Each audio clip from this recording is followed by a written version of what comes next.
Have you ever noticed that even if your grammar is perfect, native speakers still sound different? Maybe you learn English like this. Hello, how are you? I'm fine, thank you. And you? There's nothing wrong with it, but almost nobody speaks like that in real life. Native speakers don't memorize conversations. They react naturally, joke, tell short stories, and build connections. Today, you'll learn how to make small talk like an educated native speaker. By the end of this lesson, you'll know expressions that instantly make your English sound more fluent and natural. Let's begin. Morning, Alex. Fancy running into you here. I know, right? I thought I'd be the only one awake before 9. Believe me, I asked myself the same question when my alarm went off. Rough morning? Let's just say my bed wasn't ready to let me go. Mine either. I stayed up far too late watching travel videos. Let me guess, now you're planning a trip you can't afford? You've met me before. So, how's your week been treating you? Surprisingly well. Busy, but productive.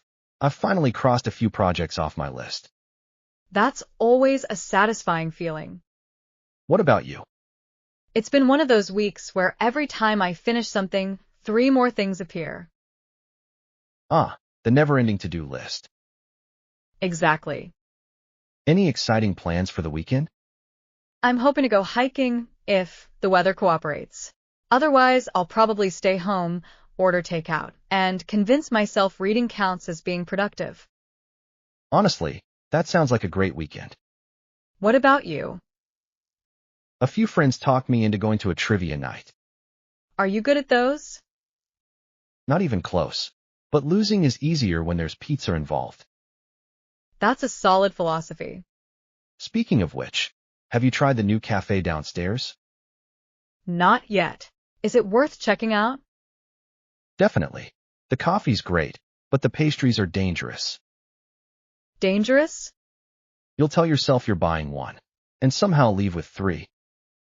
Sounds like you've learned that from experience. More than once. Well, I'd better head upstairs before my inbox gets any bigger. Same here.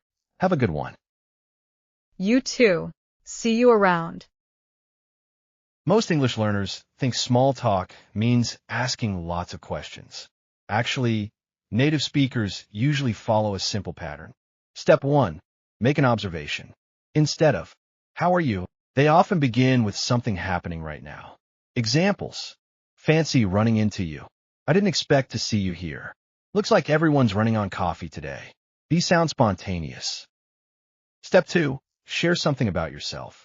Instead of interviewing the other person, add a personal comment. My bed wasn't ready to let me go. I stayed up too late. It's been a crazy week. This makes the conversation feel balanced. Step 3. Ask open questions. Instead of, are you okay? Ask, how's your week been treating you? What have you been up to? Anything exciting planned this weekend? These invite longer answers. Step 4. React naturally. Don't ignore what the other person says. Respond with comments like, that makes sense. I've been there. I can relate. No kidding. Seriously? These short reactions make conversations feel alive. Step 5. End casually. Instead of, goodbye, say, take care. Have a good one. See you around. Catch you later. Native expressions explained. Fancy running into you. A friendly way to say, I didn't expect to see you. How's your week been treating you? Instead of asking, how are you? You're asking about someone's recent experience. Cross something off your list. Finish a task. Example, I finally crossed my report off my to-do list. If the weather cooperates. If the weather is good enough. Talk someone into something. Convince someone. My friends talked me into joining them. Worth checking out. Recommended. That restaurant is worth checking out. See you around. A casual goodbye. Not a promise. Just a friendly ending. Now here's your challenge. Choose 3 expressions from today's lesson and use them in your own sentences. Write them in the comments below. I'll read as many as I can and share feedback whenever possible. And that's it for today's lesson. Today, you learned that small talk isn't about using difficult vocabulary or speaking perfect English. It's about sounding natural, showing genuine interest, and keeping the conversation flowing. If you enjoyed this lesson and want to sound more like a native English speaker, don't forget to like this video, subscribe to Think in English, and turn on notifications so you never miss a lesson. Thanks so much for watching. See you around.